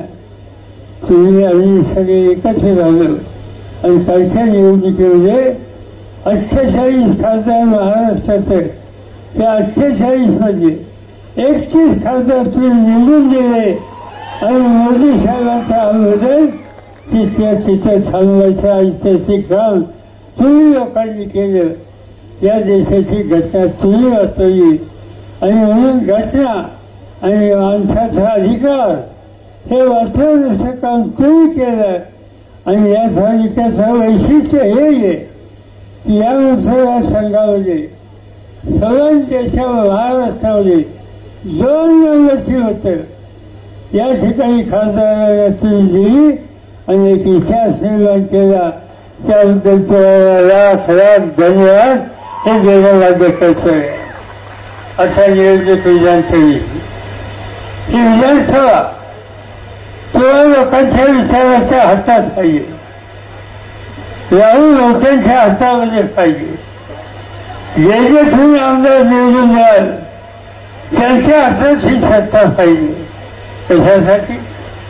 सत्ता हातात आल्याच्या नंतर लोकांनी निवडून दिल्याच्या नंतर लोकांचे प्रश्न सोडत करतात. मला आठवतंय 20 वर्षाच्या पूर्वी या तालुक्यातले अनेक गाव असते, 25 वर्षाच्या पूर्वी या तालुक्यातले अनेक गाव असते. लोकांना भेटल्या ठरण्याचं ऐकायला काय मिळायचं? पाणी नाही, शेतीला पाणी नाही, लागवड पीक नाही, दुधाशिवाय भंडार नाही. कसं जगायचं? पण राहुल भैयाला तुम्ही शक्ती दिली आणि देशाचा राज्याचा कारभार हा आम्हाला लोकांच्या हातात आला. त्या संधीचं सोनं त्यांनी केलं आणि आज या तालुक्यामध्ये जास्तीत जास्त लाभ झाले. जास्तीत जास्त नुसते झाले नाही तर हा तालुका असता 25 लाख टन ऊस तयार करतो, 4 कारखान्याला ऊस घालतो, एकेकाचा दुष्काळाला तोंड देणार, रोजगार हमीच्या कामावर झाला.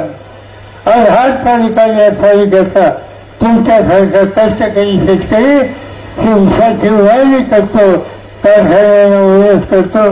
हा चमत्कार तुम्ही लोकांनी दाखवला. राहुल त्यांना निवडून देऊन त्यांच्यामार्फत अशा प्रकारची कामं तुम्ही या ठिकाणी केली आणि हेच काम केलं.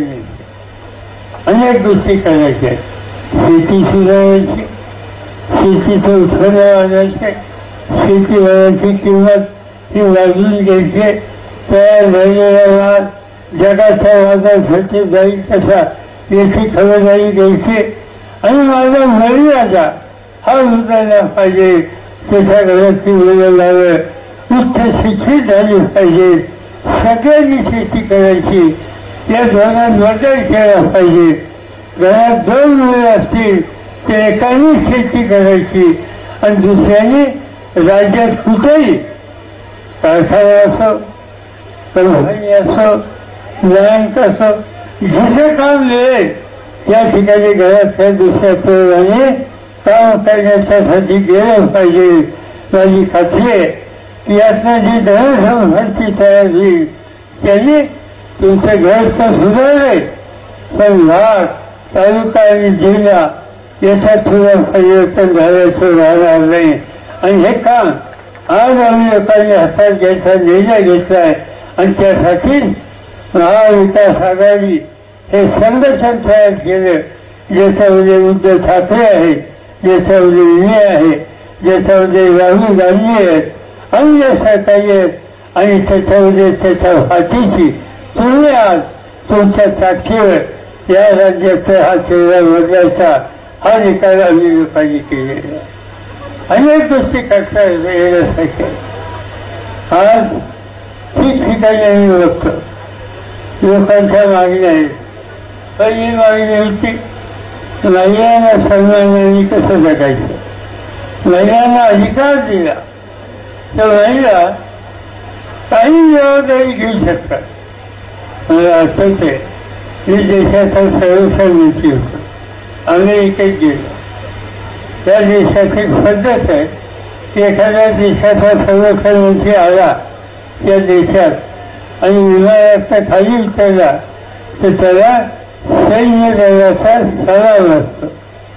मी वॉशिंग्टनला विमानाचं उतरलो आणि विमानाच्या समोर मला सैन्य द्यायला जवानांची तुकडी होती आणि नंतर बघितल्याच्या नंतर त्यासाठी एकही पुरुष नव्हता, सगळ्या मुली होत्या. लष्कराच्या अधिकारी होतात. मला आश्चर्य वाटते, मुली लष्कराच्या अधिकारी.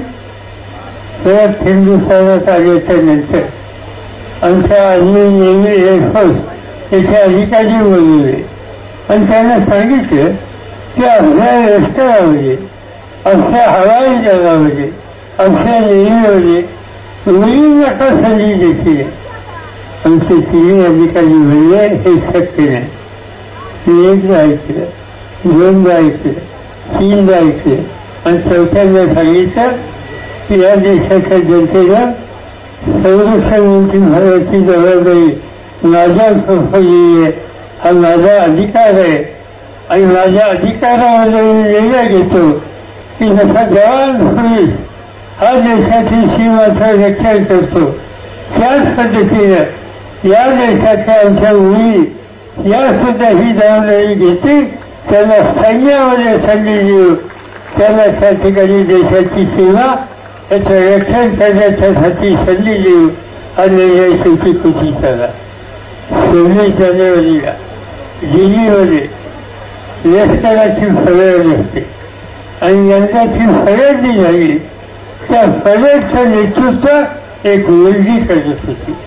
सर्वांच्या फरजमध्ये मुली मार्च त्या ठिकाणी करत होत्या आणि जगाला दाखवलं आमच्या मुलीने ती कर्तृत्व दाखवायची संधी मिळाली तर या देशाच्या मुली या देशाच्या भगिनी फरजचे काम करतात आणि देशाची प्रतिष्ठा बनवतात.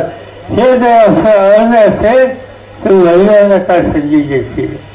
आणि म्हणून एक योजना काढली महालक्ष्मी योजना आणि या महालक्ष्मी योजनेतून महिलांना दर महिन्याला 3,000 रुपये देणं आणि एसटीचा प्रवास मुलीला आणि महिलेला मोफत देणं हा महत्वाचा निर्णय आम्ही घेऊ इच्छितो. हा निर्णय कृतीच कधी हा निर्णय कृतीच घ्यायचा असेल तर महाराष्ट्राच्या निदान चळवळीमध्ये आम्हाला लोकांचं मेहनत तुम्ही करून द्यायला पाहिजे. राहुल मोठेला निवडून दिलं पाहिजे आणि महाराष्ट्राची सत्ता आम्हा लोकांच्या हातामध्ये महाराष्ट्र विकास आघाडीच्या हातामध्ये हा देण्याचा निकाल तुम्ही घेतला. दुसरा जसा उल्लेख या ठिकाणी केला खासदारांनी आमचा म्हणजे शेतकरी. त्या शेतकऱ्याचं माझ्याकडे देशातून शेतीचं खातं होतं त्यावेळेला एक महत्वाचा निकाल मी घेतला आणि तो काय घेतला त्याला कारण होती. एक दिवशी दिल्लीमध्ये मी असताना बातमी आली की एका शेतकऱ्याने आत्महत्या केली. आत्महत्या केल्याच्या नंतर वेळेला आत्महत्या करतो याचं दुःख 16 झालं. प्रधानमंत्री होते मनमोहन सिंग. मी मनमोहन सिंगांच्याकडे गेलो आणि त्यांना विनंती केली की एका माणसाने एका शेतकऱ्याने आत्महत्या केली त्याचं दुखणं काय हे समजून घेणं तुमचं माझं कर्तव्य आहे. व्यवस्था जिल्ह्यात हे गेलं आपण दोघंही घरी जाऊ त्यांच्या आणि समजून. दुसऱ्या दिवशी आम्ही व्यवस्थाला गेलो. ज्याच्या घरात आत्महत्या केली त्याच्या घरच्यांना भेटलो. माऊली रडत होती. तिच्या डोळ्याचं पाणी थांबत नव्हतं. एक लहान मुलगा होता 8 वर्षाचा आणि एक नुकतीच लग्नात आलेली मुलगी होती. माऊलीने प्रश्न विचारला तुझ्या माणसाने का जीव दिला. तिला सांगता येईल. ती रडायला लागली. मी तिची समजूत काढली आणि तिला विचारलं माऊली तुझ्यासारख्या माऊलींच्या ही स्थिती यायची नसेल तर आम्हाला काही निर्णय घ्यावे लागतील त्यामुळे खरं काय ते तू सांग. तिने सांगितलं माझ्या नवऱ्याने कव्हाशीच्या पिकासाठी कर्ज काढलं आणि कव्हाच्या विरोधाला पीक गेलं. पीक नष्ट झालं तर कर्ज नष्ट झालं नाही ते डोक्यावर राहिले. दुसऱ्या सीजनला पुन्हा एकदा त्यांनी कर्ज काढले. घराची वाणी कुंडी ठेवून दुर्दैवाने दुसऱ्या वर्षी पाऊस आला नाही आणि ते सोयासारखं पीक उद्ध्वस्त झालं आणि पीक उद्ध्वस्त झालं पण जे कर्ज काढलं होतं वाणी कुंड विकून ते कर्ज वाचतं डोक्यावर तसंच राहील आणि ते कर्ज पैसा आले नाही म्हणून एक दिवशी सावकार आणि बँकेचे लोक आले. घराची वाणी कुंडी बाहेर काढली. कुटुंबाच्या अमृता पंचरावा झाला. मुलीचं लग्न ठरलं होतं त्या वेळाने त्यांच्या घराची वाणी कुंडी बाहेर निघतात अशा घरात कशी मुलगी घ्यायची हा निकाल घेतला आणि मुलीचं लग्न मोडलं. हे माझ्या नवऱ्याला सहन झालं नाही. दुसऱ्या दिवशी बाजारात गेला. इंजिनची वाशी आली. गटागटात आला आणि जीवन टाकलं. आम्ही परत गेलो दोघे दिल्लीला गेलो. गेल्याच्या नंतर प्रधानमंत्री आणि उसळ हे ठरवलं. हे सगळं काय झालं? शेतकऱ्याच्या डोक्यावरचा कर्जाचा बोजा त्याची फेडण्याची ऐपत झाली नाही. त्याची माझी कोणी बाहेर काढून त्याचा अमृता पंच झाला आणि मुलीचं लग्न होतं. त्यामुळं त्या गृहस्थाला सहन झालं नाही. बाजारात जाऊन इंजिनची वाटली घेतली. घसा इंजिन ठरला आणि जीव दिला. हे कशामुळे झालं? ते कर्ज वाजायचं. आणि म्हणून हा निकाल हा घेतला की शेतकऱ्याच्या डोक्यावरचं कर्ज माफ केलं पाहिजे. जसा उल्लेख या ठिकाणी केला पवनराजांनी या देशाच्या 16 उद्योगपतींचं कोट्यावधी रुपयाचं कर्ज हे माफ होऊ शकतं. आणि काळ्या आईशी इमान दाखवायला माझा बहुमत शेतकरी आहे. त्याच्या डोक्यावरचं कर्ज वाचून फेडायचं नाही. रोजगाराच्या लोकांच्या कर्जाला सूट द्यायची हे काही योग्य नाही. हा निकाल बदलला पाहिजे. आणि एका व्यक्तीने 71,000 कोटीचं कर्ज माफ करून टाकलं आणि तो निकाल आम्ही लोकांनी घेतलेला आहे. आज असे निकाल घ्यायची गरज नाही. आणि असे निकाल घ्यायचे असते तर मोदी साहेबांच्याकडे हे होणार नाही. मोदी साहेब बोलायला हुशार आहे, कुठे भाषण करण्याला हुशार आहे. पण असे निकाल घ्यायचा म्हणल्याच्या नंतर त्यांची हुशारी दिसत नाही. म्हणजे गमतीचं दिसतं. एक दिवशी त्यांनी सांगितलं की आले 12 होती आणि भाषण केलं. शरद पवारांच्या अंगठीनं रोज धरून मी राजकारणी करतो. हिंदूचं घालून गेलं. देशाचा प्रधानमंत्री माझं मत धरून राजकारण करतो आणि त्यांचं राजकारण तिथे शेतकऱ्याच्या विरोध आहे. तुझ्या लोक मला काय म्हणतील? मी त्यांना हात जोडले. माझा तेवढा हात ठेवा. माझ्या मुलगाला हात ठेवू नका. आमचं मत धरून तुम्ही राजकारण करून शेतकऱ्यांचं जीवन उद्ध्वस्त होत असेल तर राम राम तुम्हाला हे आम्हाला फासणार आहे. आणि आज या देशामध्ये केंद्र सरकारची सत्ता ज्यांच्या हातावर आहे त्या सगळ्या सत्तेचा उपयोग तरुण बेकार असेल, महिला भगिनी असेल, काळ्या ऐशी इमान दाखवणारा शेतकरी असेल, उद्योगधंद्यामध्ये काम करणारा कामगार असेल त्याच्यासाठी ही सत्ता जास्त आहे. आणि त्यामुळं आज या शेतकऱ्याच्या डोक्यावरचं कर्ज 3 लाख रुपयापर्यंत माफ केलं पाहिजे. हा निकाल आम्ही घेऊ इच्छितो. हा निकाल कधी आम्हाला घेता येईल? ज्या वेळेला राहुल होते आणि त्यांचे सगळे सहकारी त्यांना मोठ्या मतांनी तुम्ही विजय कराल त्याच वेळेला हा अधिकार आम्हाला लोकांच्या हातात आहे. तिसरा मुद्दा केला. आज तरुणाच्या हाताला काम नाही. मुलं शिकतात, कॉलेजमध्ये जातात, तिथे शिकतात, आई वडील काही करून त्याचे शिक्षण पूर्ण करतात आणि नोकरीचा फटका नाही. आणि त्याच्यामुळे एक प्रकारची नैराश्य त्या ठिकाणी आली. आज या तरुणांची मैत्री घालायची असते तर त्यांना काहीतरी उद्योग करायला मदत दिली पाहिजे. आणि उद्योग करायचा असेल तर तो एका दिवसात होत नाही. आणि म्हणून आम्ही असा निकाल घेऊ इच्छितो. जो तरुण बेकार असेल, ज्याला नोकरी नसेल अशा तरुणाला महिन्याला 4,000 रुपयाची मदत द्यायची आणि हळूहळू त्याला स्वतःच्या पायावर उभं करायचं. पण हे कधी करता येईल? राहुल गांधी यांच्या हातामध्ये महाराष्ट्राची सुशोषण दिली त्यावेळी त्या ठिकाणी आणि ते अशी गोष्टी की कुटुंबामध्ये आणि त्याला याच्या कारणानं आम्ही साधारण फक्त डॉक्टरकडे जावं लागतं, डॉक्टरकडे जावं लागतं.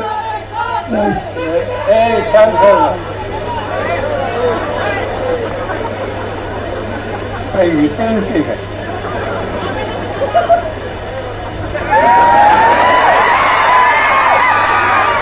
त्याला आम्हाला दुसरी वाणी गेली असं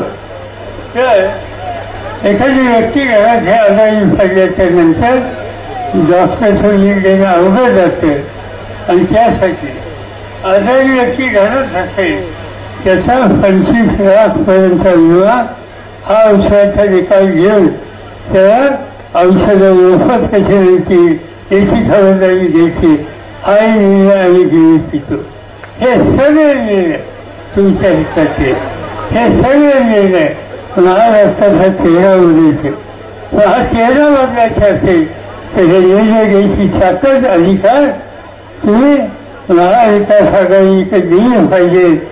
आणि उद्धव ठाकरे असतील, आमचे बाकीचे सहकारी असतील, त्या सगळ्यांच्या माध्यमातून आज हे सत्ता उदय करायचा आहे.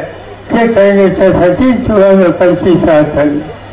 काही काउन्सिलर होते आम्ही तुम्हाला सांगितलं त्यांना तरी निवडून द्या. ते निवडून आले. काही दिवस उद्धव ठाकरेंच्यावर होते. नंतर त्यांनी साथ सोडली आणि भाजपवाल्यांच्या फलकीत गेले. आणि असं सांगतात ते काय आधी सांगत होते की विकास आम्हाला करायचा आहे. त्या विकासासाठी आम्ही हे करतो. लोकांना हे फसलं नाही. पण आता सांगायला काय लागेल. भुजबळ नावाचे मंत्री त्यांनी भरभर सांगितलं की आम्ही गेलो का तर आमची चौकशी चालू होत होती. ईडीची चौकशी होती, इन्कमटॅक्सची चौकशी होती, आणखी प्रकारच्या चौकशा होत्या. मला तुरुंगात टाकलं होतं. पुन्हा एकदा तुरुंगात जायचं नसेल तर मोदींच्या दारात जाणं आणि त्यांना सलाम करणं ह्याच पर्याय आमच्यासमोर राहिला आहे.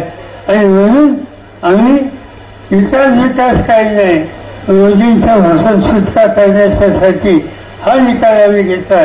एक प्रकारे राष्ट्रवादीचं दर्शन आमच्या या सगळ्या सरकारने दिलं. आणि म्हणून तुमची माझी जबाबदारी आहे. महाराष्ट्र हा स्वाभिमानी महाराष्ट्र आहे. महाराष्ट्र हा शिवछत्रपतींचा आहे.